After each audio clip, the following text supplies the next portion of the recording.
welcome you to today's event. Before we begin, I'd like to acknowledge that the Globe and Mail's Ottawa Bureau is located on the unceded territory of the Anishinaabe. I'm grateful for the opportunity to live and to work on this land.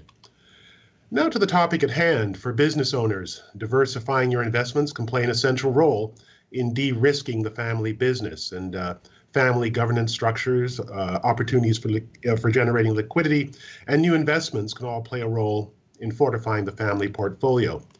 On today's webcast, we're going to focus on what business owners can do to diversify their family's assets while keeping in mind long and short-term goals as well as core family values. Now, before we get going, there are a few technical issues. We aren't anticipating any but we certainly appreciate your patience should any technical issues arise. If you need technical help, just please click the help desk icon at the bottom of your screen. And this gathering today will include audience questions. During the last 10 minutes of the panel, we'll be answering your questions, and if you have any for the panelists, please type them in the virtual Q&A box. On behalf of the Globe and Mail, I'd like to recognize Richter, of course, for supporting today's event. Now let's introduce the panelists. Joining me today, we have Brett Miller, a partner at Richter, which provides strategic advice on business matters and families' financial and personal objectives. We also have Leah Tolton, a partner at Bennett Jones. And we have Les Mandelbaum, president of Umbra and TransCanada Hardware. Welcome, everyone. Thank you for joining me today. Thank you for having us. Go to everyone. Can everyone tell me a bit about yourselves and what you do? Let's start with you, Les. What can you tell us about Umbra and TCH? Well, Umbra is a design-oriented modern housewares, home accessories company that I started with a boyhood friend who was a designer late 1979, and that's my main gig. And before that, in 1976, when I was about 25, I guess, I started as an adjunct of my music career. I started a company that the first thing they did was supply parts for road cases for traveling musicians, and that exists in expanded form to this date. So, but my day-to-day job is president and CEO and sole owner now of Umbra. Thank you very much, Les. Brett, can you tell us some more about your role at Richter and what Richter does and the work of Richter? Yeah, thanks, Ian. Maybe for the benefit of the audience, I'll start with Richter and give a bit more in Canada that exclusively advises private companies, business owners, and their families. Our business model encompasses two main platforms. The first, Richter Consulting, is a boutique business advisory practice that really's main goal is to support business owners on their long-term strategy. We have foundational services like financial reporting and tax planning, and we also have growth services like M&A and business planning. And our other platform is an integrated, independent platform that provides advice to families on their personal and business objectives, but mostly focused on wealth management and governance, estate planning, and financial services as well. I'm a partner on our business advisory practice. My main focus is on supporting our clients going through a sales process. It could be for retirement purposes. It could be to maybe take some chips off the table, looking for a strategic partner to help with growth. But my role is helping our clients go through a monetization event. And thank you very much, Brett. You do at Bennett Jones. Thank you. Bennett Jones is a full-service law firm with offices across Canada, and it assists businesses to solve their most complex legal problems. In that firm and in my current role, I'm a corporate lawyer. And the way that I describe my role is to say that I assist family businesses manage risk with clear expectations and clear agreements. And I also assist them with special tools that can assist them with that risk management process, such as unanimous shareholder agreements, corporations, family trusts, the kinds of tools that your listeners may have heard about in their planning efforts. All right. Well, thank you very much. And I open this question to anyone, to the whole team here. When is the right time to start thinking about diversifying the wealth tied up in a business? Whoever wants to take that to start and offer their thoughts on that at that point. Yeah, I don't mind starting, Ian. So look, we work with a lot of our business owners on supporting them at the entrepreneur level, and that's really kind of setting up the foundation for their business, setting up the long-term plan. And after a while, entrepreneurs, they've built their business, they've become successful, they've hit a certain size, they've built up the team, but there always becomes a question about what's next. And usually that point is you're kind of funding the business, funding the personal life through the profits of your business, and you're building excess cash in the business, but starting to think about, what truly is next, and what's the corporate goal, what's my personal goals that could be around.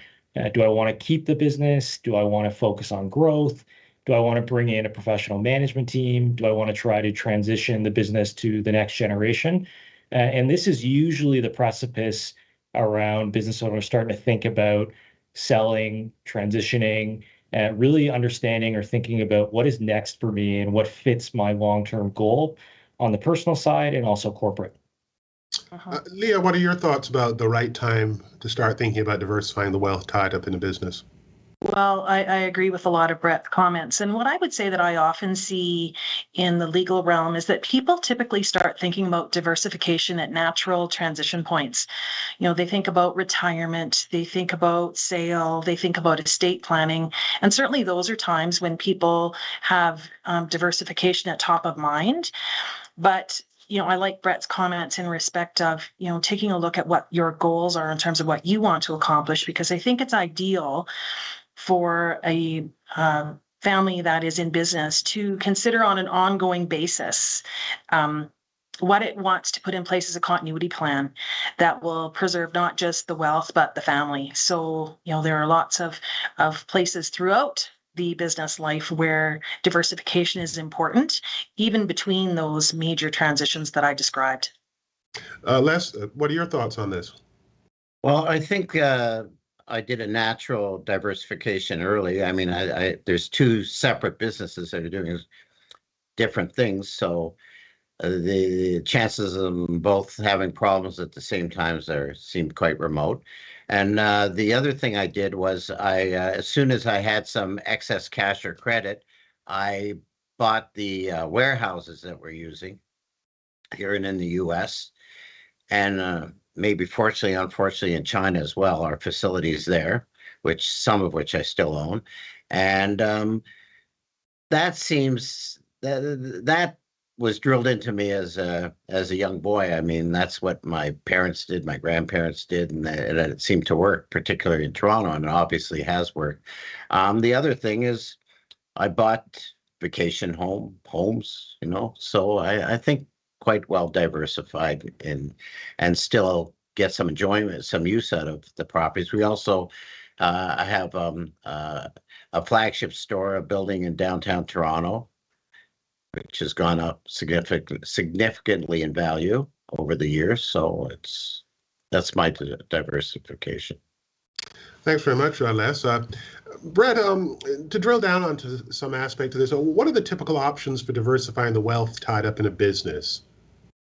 Yeah, so Ian, we at Richter see three sort of main avenues to diversify your wealth away from the business. And, certainly the main options that come to mind are you're going to keep the business, but you're going to transition it to the next generation. So you're going to get the family involved in the business. You're going to keep the business, or you're going to bring in an outside management team. So perhaps a more professional management team to help run the business and allowing you as the owner to maybe take a step back. Or perhaps, you're going to go down the road of selling. So you're going to look at selling 100% of the business. You're going to look at selling a minority interest in the business, maybe take some chips off the table, gain a strategic partner to help you with growth. Now, neither of these are mutually exclusive. You can actually go down the path of all three, maybe at different times, but certainly not exclusive to each other as options. It's always important in the first two, when you're keeping the ownership structure the same, to make sure you find optimal ways to get cash out of the business to help with diversification. That can be through carefully developed dividend policies, tax structures, and then on a monetization event, you're looking in a way to diversify, to take some chips off the table and sort of generate liquidity as a path through that monetization. And bringing on a partner for the business may allow you to develop a path to a complete exit. So bringing someone on now as a minority partner, they're going to help you grow, but they're also potentially going to be that partner that can buy you out in the future, or perhaps together you're going to look for 100% sale of the business. There's many options here, and certainly I think Leah brought it up. It really depends on what the goals of the owner are, and certainly not just personal and family, but business. But I think it's important that we bring up that neither of these options are exclusive. They're all kind of available together in tandem or individually. Based on your experience, what should business owners be mindful of when weighing these different options you've outlined? Yeah, look, the biggest advice we give is to start early, right? So you want to be having these conversations with your advisors, with other people in the business, and make sure that you have a plan. And look, part of our job is to help you reassess that plan every year, making sure A, you're on track, or B, it's still the right plan for you, your family, and the business. But when it comes to bringing an outside management team, looking for a monetization event, you need to make sure the business is ready for that. It's not gonna snap your fingers and all of a sudden you've diversified, you've transitioned the business. It takes a lot of pre-planning to make the business ready for any of these options. What are the perils, by the way, before we move on, if you don't start early? Look, from my perspective, it makes the process a lot less seamless. So you're going to end up doing more work post an event, one of these diversification events, and you're going to have to get way more involved along the way. Whereas if you set the business up so that it is ready for a diversification event, it allows the process to be much more seamless and become more turnkey for whether it's that external management team, the rest of the family getting involved, or a third party becoming involved in the business. Leah, what legal mechanisms are sort of helpful in these events from your experience? Oh, well, there are a variety of legal mechanisms that can assist in the transitions that Brett has described. If we're talking about a transition to next generation, I think we need to be clear about whether we're talking about a transition of leadership or ownership. I'll assume for now that we're talking about ownership. And so, there are legal structures that we can use in order to create different kinds of ownership for the existing generation from the ownership of the new generations coming in that will take the business forward. We can use that same kind of structure as well if we are introducing outside employees or other owners who are coming into the ownership structure. So, usually we would engage with some tax planning and some corporate planning on that, but there are ways to make that work so that the wealth and the value that have been created by the existing owners is preserved, and that the people who take over from this point forward can, get the benefit of their efforts to grow the value of the business. Sorry, go ahead, Dave. That's fine. Okay. And in respect of things like dividend policies and things like that, those are the kinds of corporate structures that we can put into place all the time to make sure that the people who are running the business are incented properly. Unless you've walked down this path, you sold a portion of TCH. Can you tell us the story of this process for you? Well, it wasn't really a sale. I was too busy with Umbra, and there was a fellow who was managing TCH who was ready to be president. And so I appointed him president, and I said, you can buy a certain percentage of the company out of the bonuses if you outperform your objectives. And I said, you'll be bonused. This is a bonus formula. We're going to freeze the Richter at the time, assess the value of the company and the shares. And I said, you can buy this percentage at this price. You've got 3 or 4 years to do it. And you can buy it out of your bonuses if the company outperforms. half of the bonus will go to you personally, or but half of it I'm going to leave in a savings account plus interest. And at the end, at any time, you can use that money or not if you choose to buy the shares, if you think the shares have increased in value. Luckily, he did outperform, so he had a nice nest egg to draw. He didn't have to go into his pocket.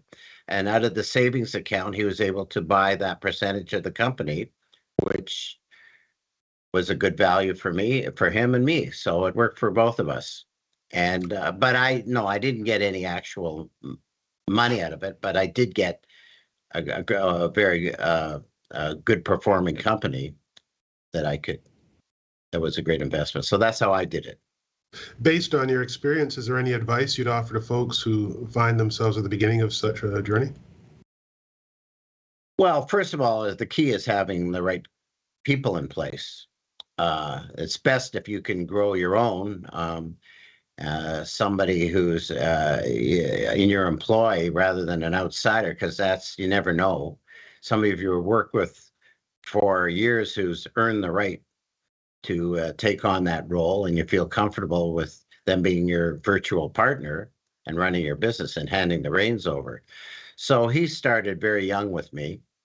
I think I was his first or second job out of school. So I felt very comfortable with the fellow, and he's done a fantastic job. And I think that's Umber is a little bit more difficult now because there's an external candidate that we're test driving right now. He's checking out, I'm checking out to given my age, just for the security of the company, because I really don't want to sell. And that could take on the president's role, and we'll see what kind of deal I'll make with him. But I just bought out the partners. They retired, the minority partners of Umber, and it was quite complex, and I really don't want to go through that again if I don't have to. Does that answer your question? I don't know. It does indeed. Thanks very much. Yeah. Thank you. I'll put this on the table for everyone. What questions should business owners be asking themselves before they decide how they're going to go about selling portions of their business, do you think?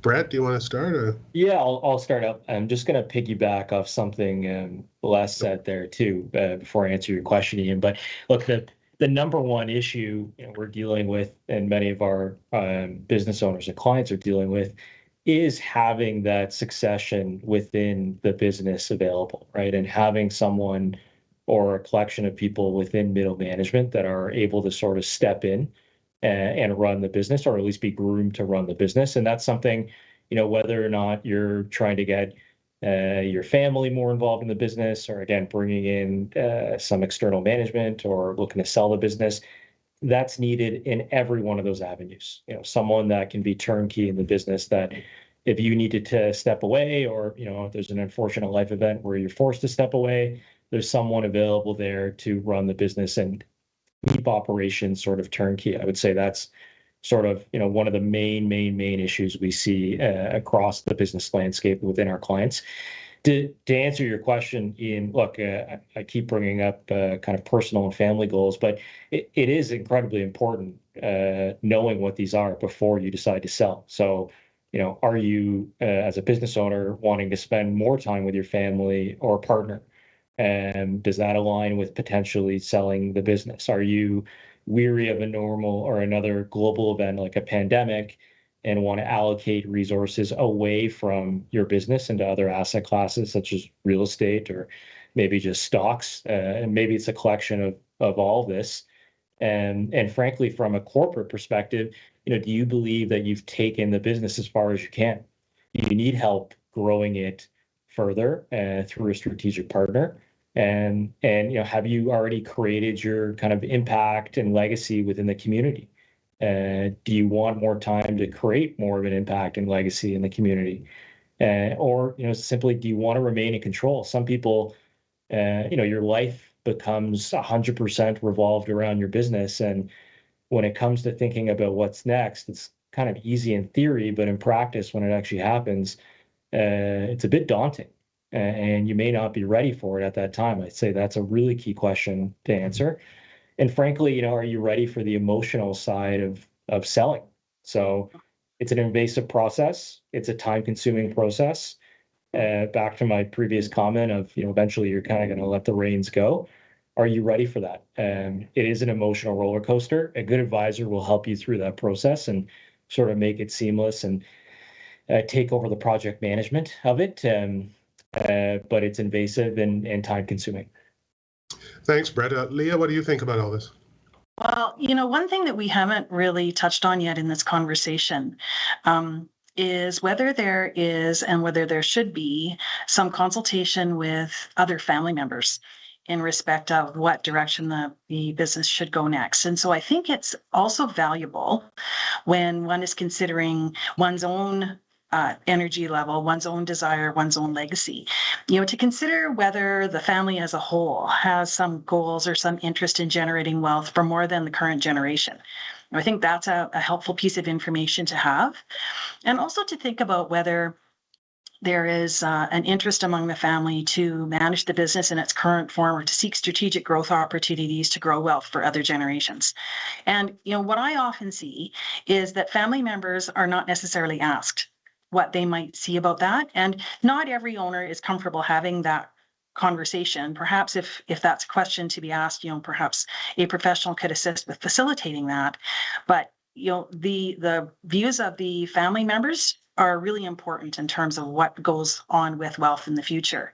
To pick up on one of Brett's points about giving up control when you sell your business, I think also a thing that owners should be asking themselves is, are you ready, willing, and able to give up control? And are you ready, willing, and able to give up value? Because those things are really important and will really be impactful at the time that you're making a decision, whether it's to change ownership to a family member or whether you're selling a part or all of your business to a third party.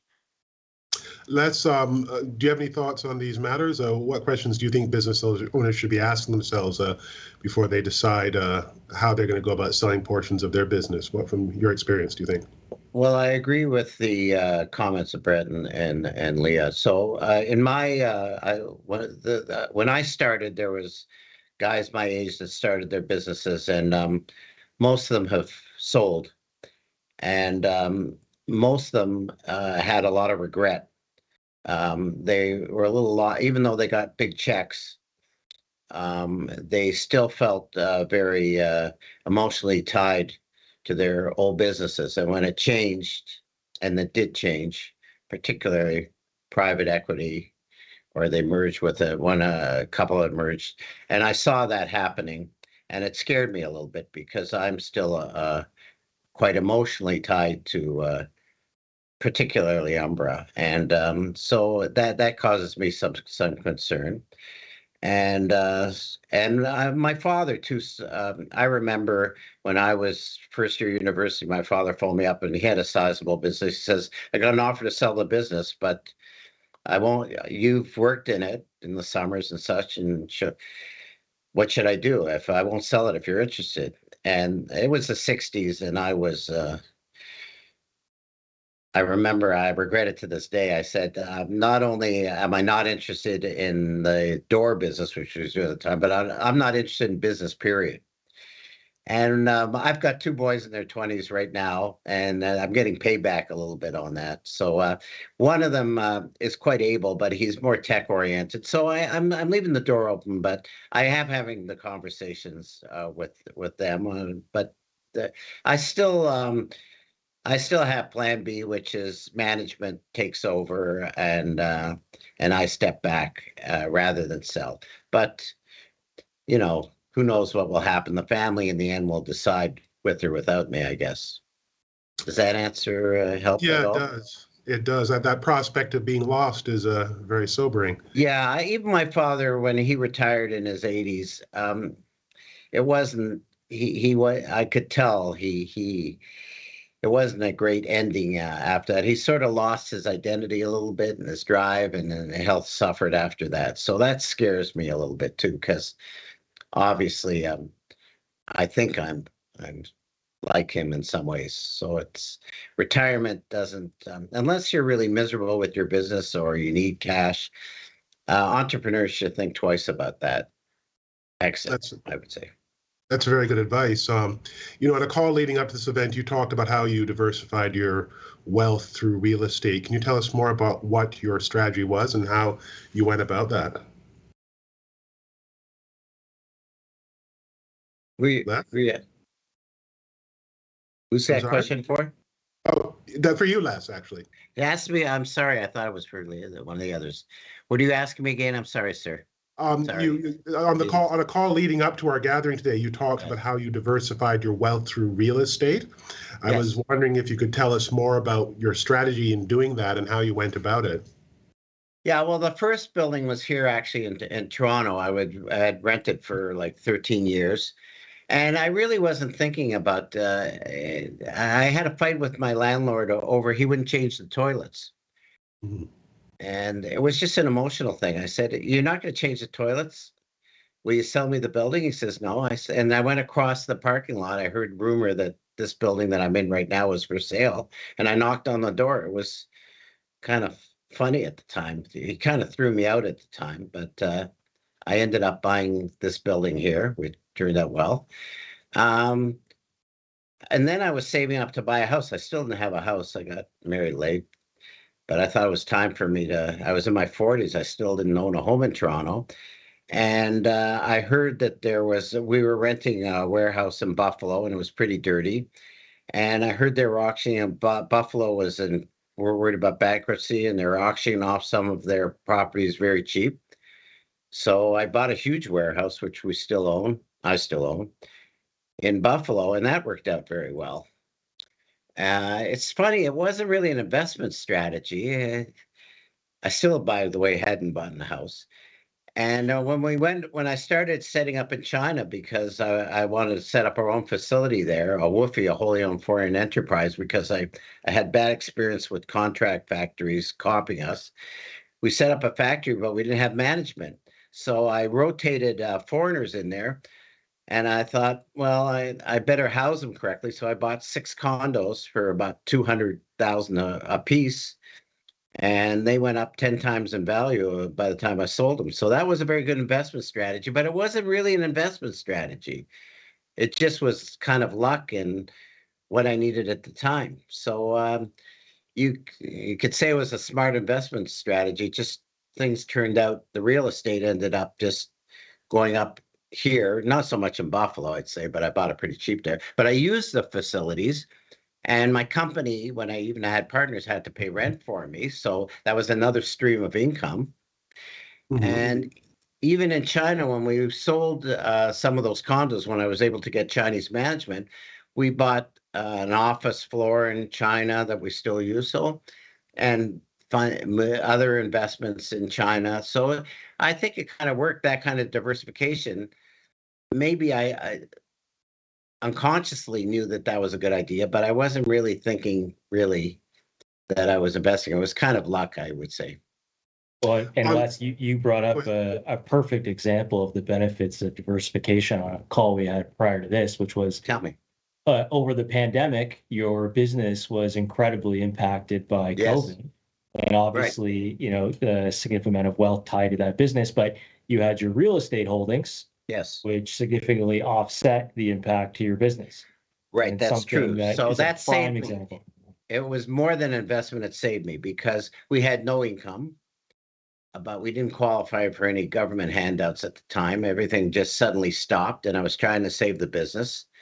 And it was hard to borrow money, particularly at that time. So yes, these buildings were mortgage free, and the interest rates still at that time during the pandemic were quite low. So yes, so I could put in small mortgages on the buildings here, and it saved the businesses. Yes, so that Excellent. was kind of luck. So that was a lifesaver, and because as the value of the business suddenly dropped, the real estate, particularly commercial real estate, industrial real estate, went up in value for some reason.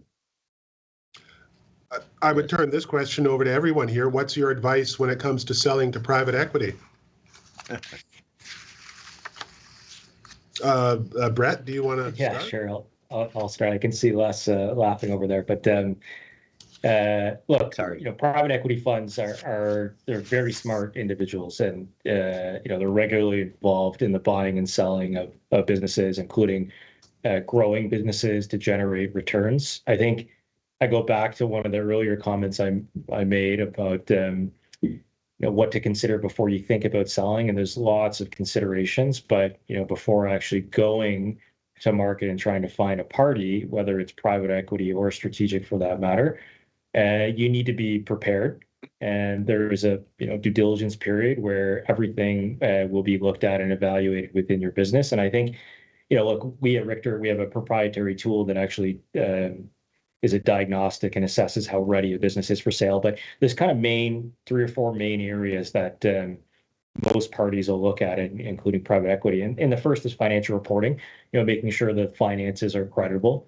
Typically, you want to see audited financials. Not everyone needs an audit. And if not, your advisor needs to kind of spend some time upfront in making sure that the financials being presented to parties are very, very credible. And the second is you have a plan for growth. And I think, on the flip side, you as the business owner want to push the interested parties and what their plan is for your business. I think Les brought up from a private equity perspective, you could be a sort of tuck in for an existing investment. You could be a platform, so a new investment in a sector for them. How do they view you as the value driver for their fund? And you can drive that conversation as you've already have a plan for the business, and you see these value creation opportunities as the high priority initiatives. The third is kind of an evaluation of the management team. Are there any kind of key gaps and competencies and knowledge and expertise that need to be filled? And the fourth is sort of the structure of the organization. So is the infrastructure there to make it turnkey? And that could be around people, processes, technology. Does it have everything it needs for a new owner, like a private equity fund, to step in and operate the business? And again, some of these things you want to start thinking about 1, 2, maybe even 3 years before ever going to market. But these are the kind of the main areas you want to focus on and make sure you're prepared when you're dealing with an astute investor like a private equity fund. Leah, what do you think? I think Brett's right that a private equity fund is a special kind of buyer. And in my experience, I've seen that when a sale has taken place to a private equity party, that the private equity party can take the business in a different direction than the original owners were. And that can be really difficult for owners who manage their own business to see their company handled in a way that would be different than what they would do themselves. And there's often a piece of legacy here. They built this thing up maybe from very little. It's acquired some value. Their identity is wrapped up in it. And it can be very difficult for people to adjust to watching someone else manage that in a different way. And another thing that challenges people, in my experience, after they've sold to a private equity party, is that they have a different relationship with this private equity owner, assuming that they remain in ownership. And we've been talking about part sales of businesses. So for the purpose of this question, I'll assume that our vendor stays in the picture. So now we're in a relationship with a new business partner who we need to, have some different rules of engagement in terms of performance, in terms of measurement to metrics, in terms of, priorities and things like that. So, we really need tight legal agreements around that to govern how information is shared and how decisions are made. And it can really be a real adjustment for people to work in that environment after they have, built something up and run it themselves. Les, what are your thoughts about selling to private equity? Your advice on this? Before I answer that, I just want to go back to a previous question. It's important to get good advice. These two obviously are very savvy.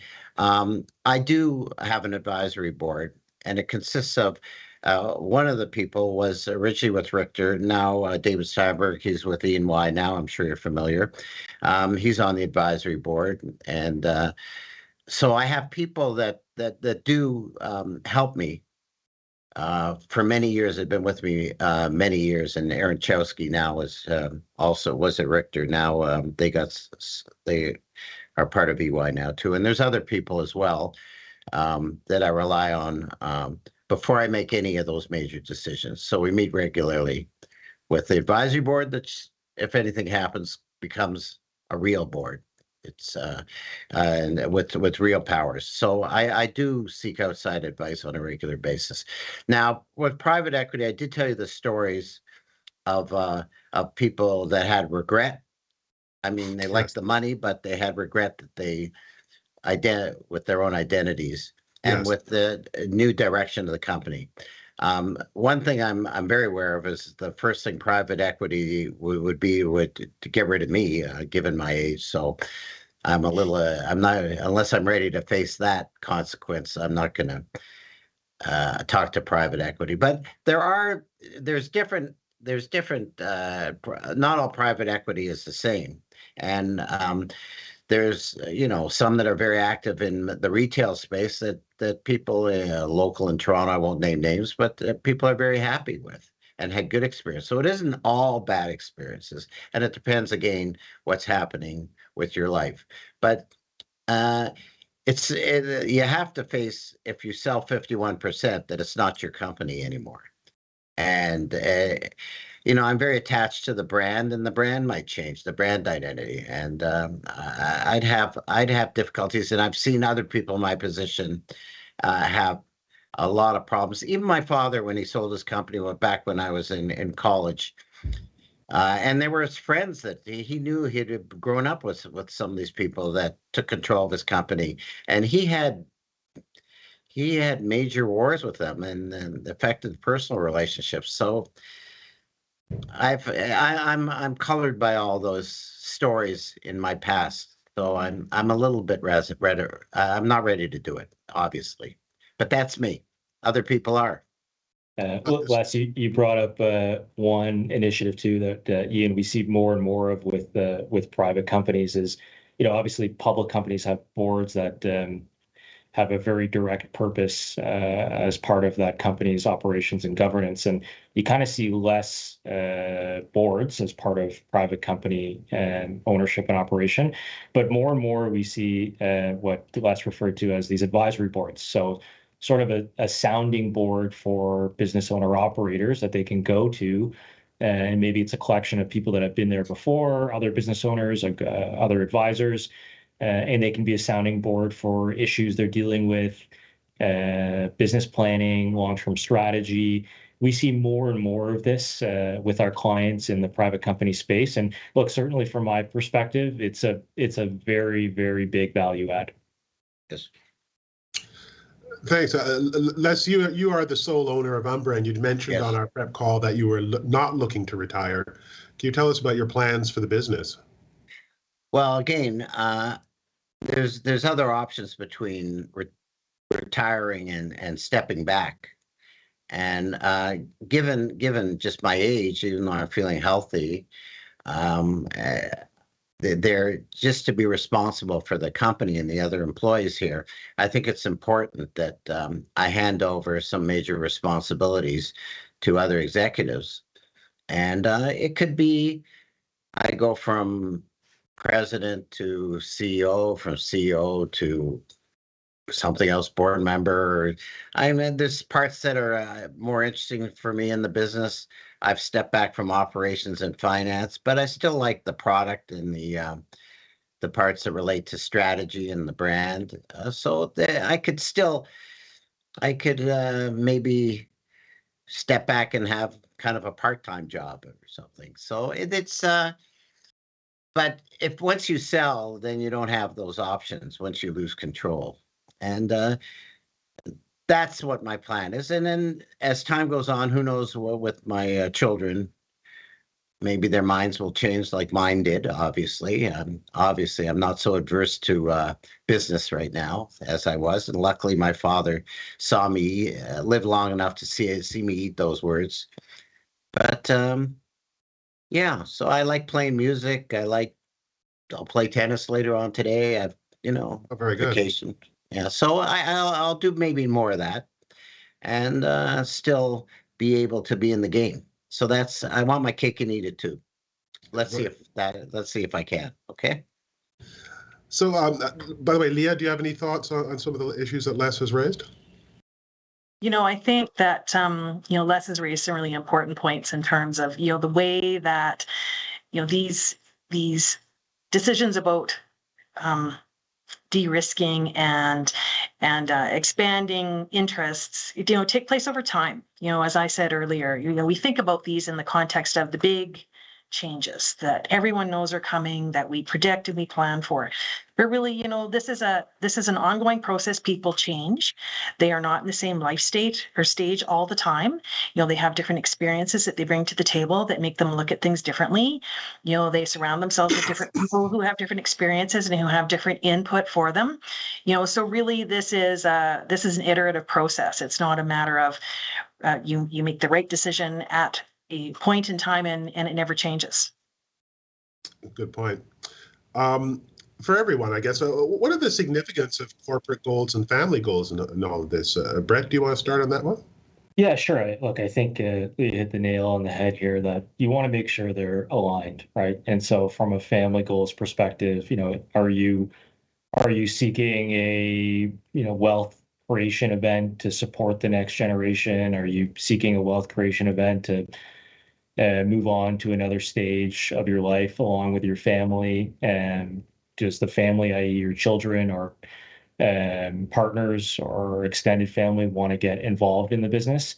How does that tie into the corporate goals and the stage you're at? I think that's kind of the first thing we usually address with our clients. As I mentioned at the onset, we're a business family office. We're focused not just on the business issues, but also family. And every matter that comes with a private company that's owned and operated by a business owner has family issues. And it's important they're considered and aligned with the corporate goals. I mean, you're not going to embark on a 10-year massive growth strategy that will require a significant amount of capital. And if you're looking to take a step away from the business and become actively involved with your family in another stage of your life. So I think they're highly, highly integrated and connected. But Leah hit the nail on the head with some of her comments earlier.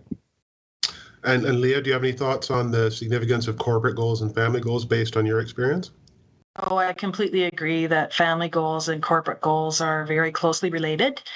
And I know that it's not always the case in every family that this does take place or it can take place, but I think there's a role to be played for some basic family governance in dealing with, fleshing out these issues. And I don't mean to say that there needs to be a complicated structure or a complicated process there, but it can be as simple as having periodic family meetings with really basic agendas that talk about these things. So, where's everybody at? Let's check in about where our families are at. How old are the kids? What are they doing these days? What are their plans? Here's where we're at with the business. How does that affect everyone? Who's working in it? Who's not? What kind of information do you want to have about it? And you can work on that over time. To Brett's point, this takes time. Planning for an exit, such as he would advise on, takes time. You need to take some time to get ready for that. And I would submit that having some of those family discussions with some formality around the family agenda and the family meeting would assist with that long-term process and planning. And ideally then link the family goals with the business goals. Les, what do you think?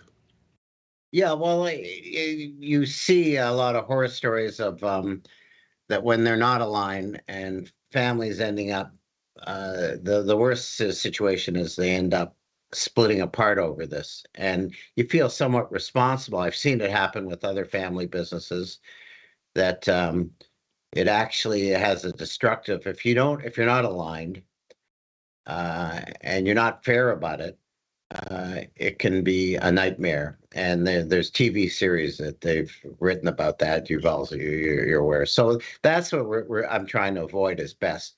So we have the discussions, and they, much as me as I was at that age, they haven't quite decided, and they're exploring different things. But I encourage them. One's here today, and one happens to be in Europe, but he's involved. And I say, look, regardless, you're going to end up with control of this company, and you'll decide what to do with it.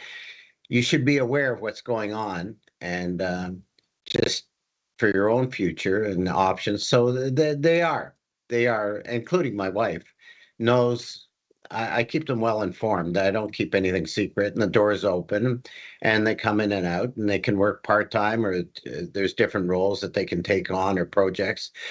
So I think we're well set up, and then you've got to deal with it with your wills. You've got to set it up. You've got to spend time, and it's a lot of money and complexity, and there has to be some openness about that. What's going to happen, right? So when you're gone, and when you don't have that, then it's a real mess.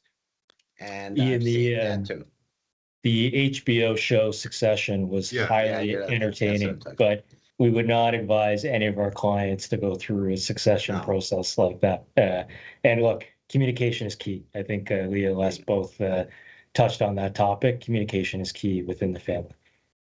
So avoiding the succession scenario, it is very entertaining. Yes. To a lot of people who watch that show, but obviously it's perhaps not so entertaining in real life if you find or wealthy families where the siblings don't talk anymore, and cousins, and over this, and it's really the founder that maybe they didn't communicate or set things up correctly, so I think it's a responsibility for an entrepreneur or an owner operator, especially as they get older, to think about this very carefully and get good advice and spend the money. Spend the money to get good advice? You got to spend the money and time. Yeah, it's not something, it's just kind of a selfless, obviously it's expensive and time consuming to do something to take care of things when you're gone. Is the reality of it. So it's not a lot of if you're selfish, then you don't do it. And but it's something you should do, I think. And I did. Yeah. Very good advice. Leah, what do you think, by the way? Well, I'll make a somewhat facetious comment here, that if people are not clear in their family about what they want to have happen, and if everyone has not had a chance to at least be informed of what the plan is, then there's a real risk, I think, that family assets will be dissipated when the litigation starts, right? So then the only one who benefits is me. Right. Yes. So to Les's point, I think it's a better outcome for everyone if there is a way for information to be shared, plans to be made, ideas and input to be solicited from those who will be affected by the plan. So can the people in the plan live with the plan? Yes. And if not, can we talk about that before we get to Leah's office? Because really, by the time you get to me and we're talking about those kinds of things, it's pretty hard to repair the relationship after. What if there's a lack of engagement by family members? Well, again, this is a process and this takes time, right? So the fact that someone is not prepared to engage or have a conversation, or they say, no, I'm not interested right now, does not mean that that's the answer for all time. Yes. And so I think, what I say to people is that, if they're not ready to talk about it now, ask permission if you can revisit and ask the question again. Not that you get an answer the next time you ask, but may I please approach you and ask again at some future time and, give you the opportunity to tell me if you're in a different place. Yes. Very good advice. Folks, I think we're at a section where we're going to see if we've been collecting questions from our virtual audience. So we'd like to take some moment to sort of answer some of those questions. Let me just look around and see if we have anything queued up here. I am not seeing anything at this point, but let me just take another look. And no, I'm not seeing any questions. No questions. I think Ian, there's a few questions in the chat box here. In the chat box. Some of the audience. Too small. Members. There it is. Okay. Yeah. There we go. I can barely see it myself. Here we go. Okay. But here's an interesting question. Does anyone have any experience with companies that have moved from individual ownership to being employee owned? And if yes, do you have any suggestions on how to make that happen? Go ahead, one of you guys. I can take that one. Leah? Yeah, go ahead, Leah. Go ahead. I can take that one. So I have assisted some companies who have introduced employees as owners. And, I think that the owner again needs to be clear on that they're ready, willing, and able to give up control, and ready, willing, and able to share value. So I think those are things that an owner really has to be clear about, because when you bring your employees in as owners, they have some rights and entitlements under the law that you'll now need to be obliged to comply with. So it makes life somewhat more complicated from an ownership governance structure or perspective to have employee owners. There are a number of ways that employees can be rewarded as owners. If people are not quite ready to make the leap and issue shares to employees, then there are ways to compensate them by shadow kind of structures where they're compensated as the value of shares increases. And so when they contribute to increase in value, they get some compensation that's not necessarily shares. They can receive shares directly. And the rights attached to their shares can be the same or different than those attached to the shares that have been issued to the existing owners. So there are all kinds of ways that you can incorporate structures about decision making and about information sharing, depending on the kind of shares that they get. Interesting. In terms of estate planning, many or most of the next gen are not going to be involved in active management succession for various reasons. What is your experience in structuring an equitable split between next gen operators versus passive heirs, aside from a third-party sale? Yeah, Leah? I don't mind. Go ahead, Brad. Yeah, I Who can wants to go quickly start first? on this. I think Leslie have also made comments on this that are very applicable here. But look, we see often sort of family retaining ownership, and it could be a passive ownership in the business. When it comes to the next gen or the active management, making sure that they have a long-term incentive plan and are incentivized to do their job and do it well becomes incredibly important, because obviously, they may not hold a controlling stake in the company. They're likely making the key operating decisions. And you want to make sure that they're rewarded for making the right decisions. And that can come in many different facets. It could be, purely financial. It could be equity related. There's lots of options there that a good advisor can walk you through. But for me, it's the long-term incentive plan that's important here for the next gen operators. Leah, what do you think? What I would say to that is, in addition to incentivizing management, that, this transition from the original operating generation to the next gen is really challenging. And it's really challenging because we have more players at the table, and we've added an extra layer of complexity here by having some of them working in the business and some of them not. So in that situation, I would say what's really key is for there to be some clarity around how information is going to be shared, particularly with the people who are not operating the business, and for there to be clarity about what those who are not participating in the business have in terms of risk tolerance, in terms of return expectation, in terms of any decision-making input that they might want to have into key decisions that the business makes. Real clarity around how that information is going to be shared and how those decisions are made would be really key to make that structure successful. Les, do you have any thoughts on the issue? Yeah, I do. I also have experience with other people that I know that have children that one child that maybe is active in the business and the other isn't, and maybe isn't interested or isn't quite as capable, and it gets very sticky. And you have to have the wisdom of Solomon how to deal with that. And you can't, you don't want to sacrifice the relationship of the child who maybe can't be running the business, and so you've got to compensate them in some way, somehow, so that they are rewarded, but maybe not rewarded in the same way or incentivized the same way as the child who is active in the business and working it. So it can't really be, unless they all step away, then it can be equal. But if a lot of families, it isn't that way.